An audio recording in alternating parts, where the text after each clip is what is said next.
All this time the river flows endlessly to the sea. You know, you are here at the Real Healing Institute. This is Michelle Sinclair, and I am a teacher of the Christ Letters. And what we are talking about is the laws of the universe and what's really exists and what's really going on.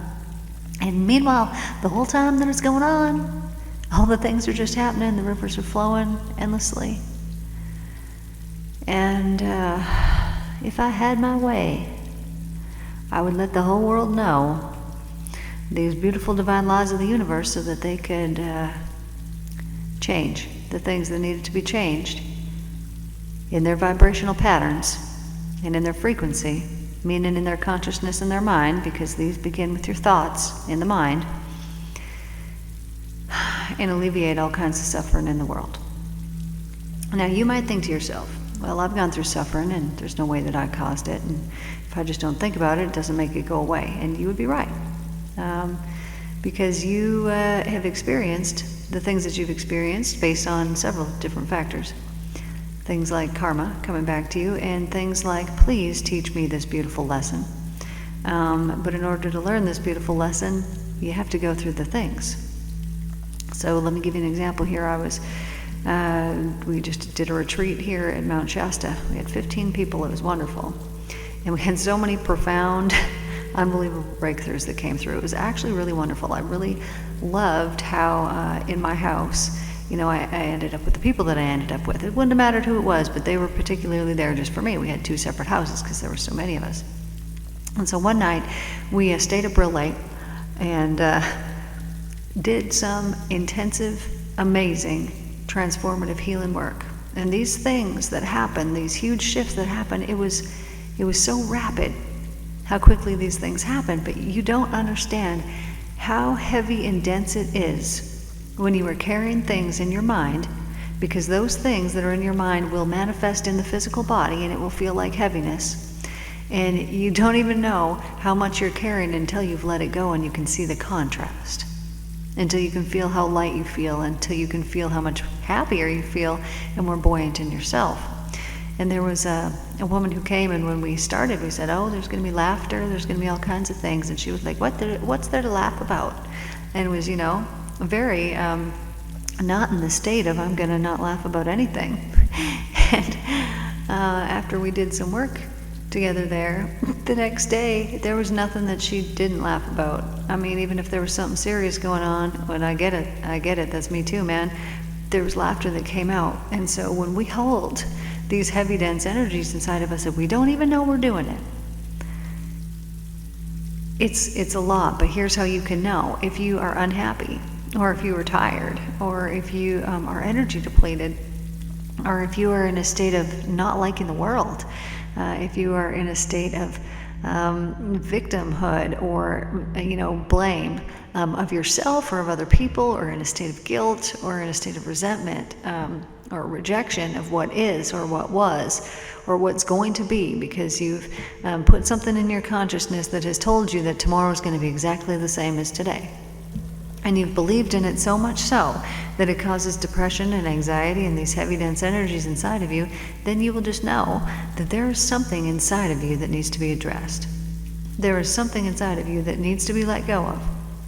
Now, here's the amazing thing. When I was driving, so we went out to California, we're here in Sedona, and so we had this big long drive, and I'm driving with my friend Alora. This is who we do the Cosmic Christ Force with. This is what we're doing here, is you know, transforming the world. This is our mission through the teachings of the Christ Letters. And so we're on our way back, but what do? Well, everything we do is divinely guided. Where are we supposed to go? Are we supposed to stop here? What should we do here? What are we going to do? And we just follow all the guidance. So we stop at Pismo Beach, which is kind of north of Santa Barbara, and stay there for the night, wake up in the morning, look outside, and it is so foggy. So foggy you could barely even see the ocean, and it's just, you know, right there. So we're like, okay, we were told, you know, we need to get in the water. And I was like, do I need to get in the water? I was like, yeah, go put your feet in. Okay, cool. So I go put my feet in, and then I go back and meditate for, it was a significant amount of time. But my friend Alora was told, no, at some point, you need to actually go and get in there. Immerse yourself. There's things that need to be transmuted and let go of. So this whole time we're sitting there, fog, fog, fog, fog, fog. So as I'm sitting there on the beach, I'm realizing that there's these things inside of me that haven't been let go of, that these things are coming up, and it's like, oh yeah, but this is still there. Oh, but this is still there. And this is basically things that happened in relationships in the past when I was married to my husband, ex, that hadn't actually been looked at or healed. I mean, we only got so much time. We only got the things. It's like, no, I'm good. But these few things were coming up, and it was like, oh, okay, I see. So I'm sitting there on the beach, and as they would come up for me to look at them, which I'd like to tell you what they are, but here's the thing about this: once I've let something go, it's actually gone, and I'll know what it is in the moment, and I'm transmuting it. But then once it's transmuted, it's gone forever. It's just gone. I can't even recall it. So there was, I think, 7 things that came up. I couldn't even list off one of them for you. But as it came up, I'm sitting there and I'm like, okay, I'm just going to blow this out. So I'm sitting there meditating, blowing out this, heavier, denser air, and waiting for it to turn into white light. This is how I know that I've let it all go, and now I'm just breathing out the love. And so I did this, 7 times. It was amazing. So then my friend Alora, she goes and she's telling me she needs to go in the ocean. So I'm like, all right, sweet. So she goes out there, getting it on her, and by the time that she got back out, the fog was lifted, and she had been told, now you go in and do this and we'll lift the fog, we'll show you. And so she's coming out. I actually videotaped this, and you look to the right and there's a wall of fog that's down at the pier, and you look to the left and there's a wall of fog that's down at the other side. But this whole space, and she's right in the middle of it, was what was clearing, and it was just showing that it was pushing it away, and it was getting less and less and less off to the sides as this was clearing. Now the thing about this is that when we do these things, that we think we're just doing them for ourselves. Oh, I'm just doing this work for myself. We're really not. We're doing it for everybody. And so when we looked on the Schumann resonance, so one of the women that was at our retreat, that is the most wonderful cook in the world, by the way, she made us the most wonderful food the whole entire time we were there. She follows the Schumann, which is kind of the heartbeat of the earth. It's the vibration that's coming out. And that there was a couple pivotal points that happened, and it was massive, and she's been following this thing for years, and she's like, I've never quite seen it like this. These massive shifts of letting go with an energy of bringing in newness. And so this happened twice. It happened once on maybe the first day or the second day that we got there, and then skip a day, and then it happened again the day after that.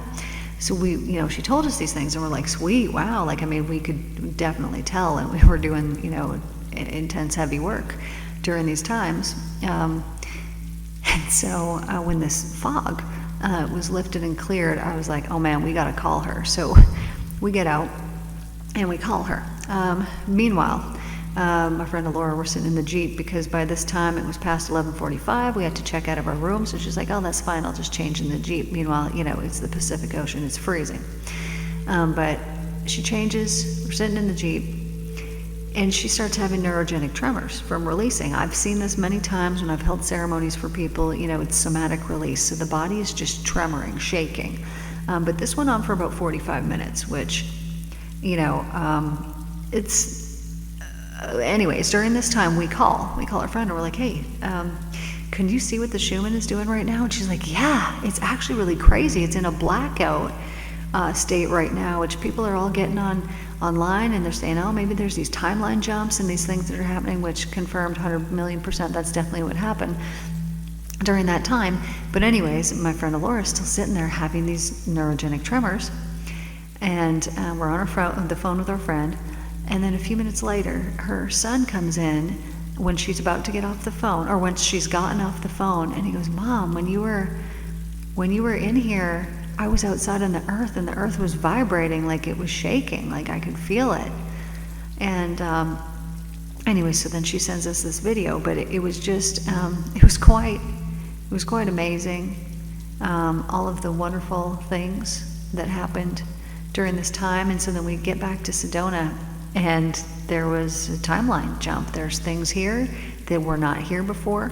We usually leave town a certain way, and for whatever reason, Google Maps took us the opposite way of what we usually went through, And I believe it was so we could drive by this one particular place, so that we could see it on our way out of town, and so that we could see it when we came back. That there was something there that has not been there. That was also confirmed to us today when we held circle by another woman from the Sedona community, that like, yeah, no, this thing wasn't there, but yet this thing is clearly rusted and set in stone and been there for a long time, but it was not there before. So there was a timeline jump that happened. Then we go to the grocery store. And anyways, I'm not going to go on about this, but every single little thing was like, what? This is amazing. Wow, this is amazing. All these things are shifting. And so we've seen here that we can dimensionally shift by changing our vibration. Whatever vibration that we're in, once we shift it, the world around us actually looks different. And all of these signs were just visible signs of like, here, you wanted proof, you wanted miracles, here we go, here's the proof, here's the miracles. And so we're seeing all these things. We're seeing all this evidence of all the work that was done. And it is just such a rewarding and wonderful thing to see when you know that this inner work that you're doing is having a toll on the outer world in such a dramatic, huge way. You know, not only are you feeling more amazing and feeling more uplifted, but you're then seeing evidence of an even more beautiful world outside your eyeballs, you know? So I do not know what we were talking about when we very first started talking here. But what I am going to tell you is that things in this world are shifting and changing, and it's happening quite rapidly. And when I was reading the Christ letters earlier, I read a statement that said something about over the next, few centuries, things are going to shift in a dramatic way, and how we operate now would be totally frowned upon and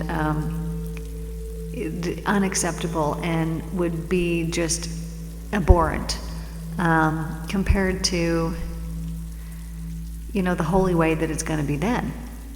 But I got to say, when I read that, I was like, what, centuries? What do you mean? What do you mean? This isn't just going to happen overnight with the 100th monkey? And it's like, well, these things aren't going to happen like that. But it takes some time. And so we need to share and we need to spread how these universal laws actually work in the universe, so that others can see as well that there is no specialness that is here. It is a clear understanding of the universal laws, which is why we are able to see and shift and change the things, and be witness to the transformations not only within ourselves but within the world outside of us. And as soon as everybody understands how these universal laws actually work, then the shift will happen. So it's truly about spreading the message of how it works. And so this is why we're talking about electromagnetism so much, because what it is that you send out through thought form, through word, through the vibration and the frequency that you play is returned back to you. So think about this. Do your thoughts uplift yourself and others? How about the words that come out of your mouth? Think about a conversation that you have. Do your words uplift yourself and others? Or do they downgrade? Do they downgrade yourself? Do they downgrade others? Because what we're doing in these moments is we are essentially showing the chords, the vibrations that we are playing within ourselves. And if we're playing a chord or a vibration of something that is low and dense, then that means that it's in your consciousness, that means that it's in your energy field, that means that you believe in it, and that means that you will see evidence of that belief in your life. And if we are truly to create heaven, which this is what my mission is, if we are truly to do this, then we cannot play certain chords anymore. We can't play ones that bring people down. We can't play any chords that are not for the upliftment of all and the entirety of humanity. Because what we would be doing is playing chords, vibrations, frequencies, seeding seeds of those vibrations, of those frequencies. And as we seed them, we will harvest them. So when we are truly wanting to change and transform the world like we are, then we must be playing chords, vibrations, frequencies that are beneficial to us, but also all of humanity. Now, some people think, oh, I'm just going to, get spiritual so that I can manifest and bring these particular items or things to me. This is not the way to do it, because then there is a cord of materialism and a cord of selfishness and a cord of need and a cord of lack that you are playing. And that will be what is reflected back to you, or a cord of selfishness. Whereas when you get to the point that you are so mentally clean and your ego is eradicated and you are just in the divine alignment, you no longer want those things. And when you no longer want those things, you're no longer playing a chord of want, which is implying that you don't have them already, and then they are given. And you're not playing this because you're like, oh, if I just play the chord of, I don't need that, then I'll get it. No, it's because you actually don't need it anymore. You actually don't want it anymore because you understand and have seen that there's no fulfillment in it. That you could have all the material things in the world, and be dreadfully unhappy. And your neighbor next door could have nothing, appearing so to have nothing, a tiny little house with not much in it, and they could be the happiest person in the world. And who has won here? I would say the neighbor. And it really just depends on what your goal is in life. But either way, the end result is that the laws of the universe apply equally to all of the people, to every single person. And so when you can see that somebody else has been really blessed, and they're like, oh man, that person's been blessed, you can be as well. And the reason why you are not is because you don't believe that you can be. Or if you believe that you can be, it's because you are playing chords that are pushing that away from you. Or it's playing chords of lack.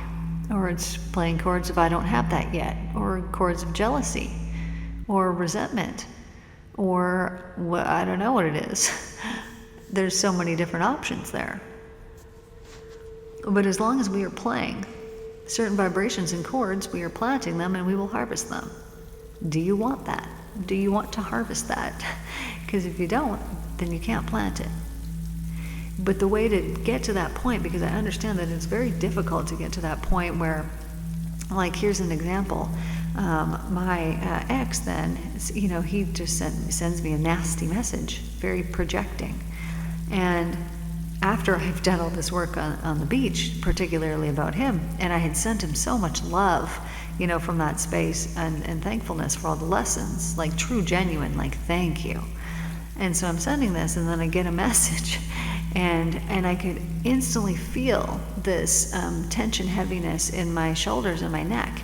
And so I'm trying to understand, where has this come from? And I'm still energetically tied to him because those papers have not been signed yet. And so I was feeling, he's taking, this is what I understand now, is he's taking my energy and replacing it with his. And so he took from me there and then replaced with that part until I became aware of this and learned the lesson of, this is what is happening. And then, of course, called my energy back to myself because that's unacceptable. And I don't know what happened with his, but it's not in me anymore.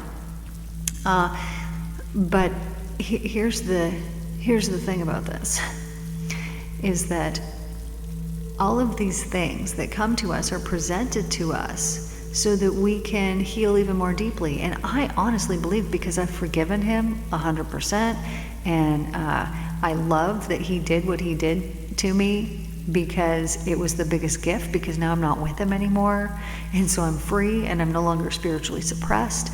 I'm living the life that I get to live. Like, it's the most wonderful thing. But even still, even through that forgiveness, I didn't realize that there was still these hidden wounds that were in there. And I always thought, I don't have a fear of this or of that. Like, that's crazy. What? Why would I have a fear of this or that? And when I looked at it really, truly deeply, was like, I see why that would be there, because I was betrayed on such a deep level and didn't see it coming, that, there was these things that were buried deep inside that were still present, that were there. So I was playing these chords, didn't even know it, because they were deep, deep, deep subconscious. I mean, you guys know, I do work on myself every day. I meditate nearly every day.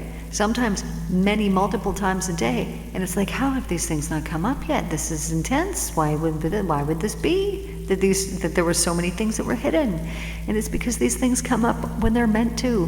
They come up at the time. I was searching, I was looking, and I wasn't suffering. I mean, I'm happy all the time, man. That wasn't the deal. But these things were still present in my energy field, in my energy system, because these beliefs were still present that I didn't realize were present. And it was, this is the old story. So then I get home and I find 3 dead spiders, which, spiders are about weaving stories. And I was like, where is there dead spiders here? And it was like, let the old stories die. Let the old stories die. We're not weaving the old stories into the new stories. We're letting the old stories die. That's what this was about. And it's like, okay, thank you. What a beautiful message. So this is the message too, we have to let those old stories die, because, sorry about that, according to the laws of the universe, when we still have these old stories playing, we will still subconsciously be expecting them, therefore believing in them, therefore planting them, therefore harvesting them again at some point. And I would imagine the things that you've been through that were less than desirable, you don't want to have to go and do them again. And here's the great news. You don't have to. You just need to find those things that are buried in there that are still hidden and eradicate them and get them out. This is why I made that mental cleanse series. You can take all the emotions. You can do every single video on there. I went and I did all the gateway tapes. It was one a month or one a day for, I don't know how long that took me to get through. I think they have at least 30 or 40 videos. But it was enjoyable. It was giving the time to myself. It was setting aside that time for personal work. Like I have that series on here, the mental cleanse playlist. And it truly is, it's like attending free group hypnotherapy where we're bringing up the issue, we're following it back, and I'm guiding you through the process of letting it go and healing it. And then you come back and you're like, I let it go and I healed it. Excellent, amazing. So these are things that you can do for yourself. And even doing this, I made that series years ago. I've done the things, I've done the work. Every time I'm working with the client, I'm doing it. And yet still these things had not come up. So don't feel like, you're behind or you got so much work left to do. Just start, just do it. And just know that the work doesn't end, right? If we're not working, we're dying. What happens if a cell just all of a sudden stops doing the work? Well, it dies. So we need to continue to do the work. It's going to get less and less. Like these things weren't heavy or dense. It was just like, what? That's still there? Oh, interesting. Oh, I better let that go. Okay, breathe that. Okay, that was easy. That's gone. Okay, what? Oh, this is here? So it's not like all the work is heavy and dense and emotionally exhausting. Some of the things that you probably haven't processed yet, yeah, they might be heavier and denser, but once you've done it, you've done it. You don't got to go back and do it again and do it again and do it again and do it again. It just depends on the issue. It depends on who you're working with too. That matters. But go in, process, get rid of it, and then on to the next, and then on to the next. And every little bit along the way, you're just going to get lighter and lighter and freer and happier and more joyful and more filled with laughter and true contentment. And you will then be planting the seeds of that, playing those chords, which you will harvest again and again and again and again. If you want abundance, plant the seeds of abundance. Play the chords of abundance. But when you play the chords of lack, you will get more lack. You will get what you are. You will see what you are by what you experience in the universe. Because you believe on some level you deserve it. This is all that there is. This is the way that it goes. And we put these limits down. And we're like, well, this is how it is. And we have just truly limited ourselves, where the divine, there is no limits. Did Jesus go up to people and he was like, hey, I can heal you, but that looks a little screwy. I don't think I can do that. No, there was no limits, because there is no limits. The only limits that are placed on us by ourselves and by our own mind, our own thought processes. And it is the patterns, the repetitive patterns, the thoughts that we believe in, the things we keep thinking over and over and over again, that manifest over and over and over again in our life. Because they are repeated patterns of thought, typically attached to words, typically attached to emotions. And that is the best way to plant a seed and have it harvest up real quick and plentiful. So if you want to plant seeds real quick and plentiful that are wonderful, plant seeds of joy, happiness, contentment, and heal those things that are subconsciously hidden in the mind that are dictating your day-to-day processes and how things go for you every day. So this is what I got for you guys here today. Electromagnetism. What you send out through thought, through word, through action, comes back to you for a harvest of the like. And so if you don't want to be annoyed in the future, don't be annoyed now. It's like, well, how do I do that? Just stop it. Just stop it. And when that feeling comes up, acknowledge, oh, it's here. Oh, I'm reaping a harvest from the past when this same emotion came up. I'm not doing this again in the future. And instead put a smile on your face and choose joy. Thank you for showing me how powerful I am. Thank you for showing me that I do harvest what I've planted in the past. Thank you for showing me that I don't want to do that anymore and that I want a better way. And as soon as you switch into that chord, then you have stopped it. You have not planted it again. And continue on with this, with all the emotions and all the things and all the stuff that comes up, and you will get there. But as long as you allow the ego to control you, you will not. You have to surrender completely to divine consciousness. Let that love flow through you like you are an empty vessel, and you will truly transform and change the world and the things all around you. So I love you all so much, my darlings. Thank you for tuning in, and I will see you guys in the next one. Please like, share, and subscribe if you haven't already, or you could even share this with a friend. Take care.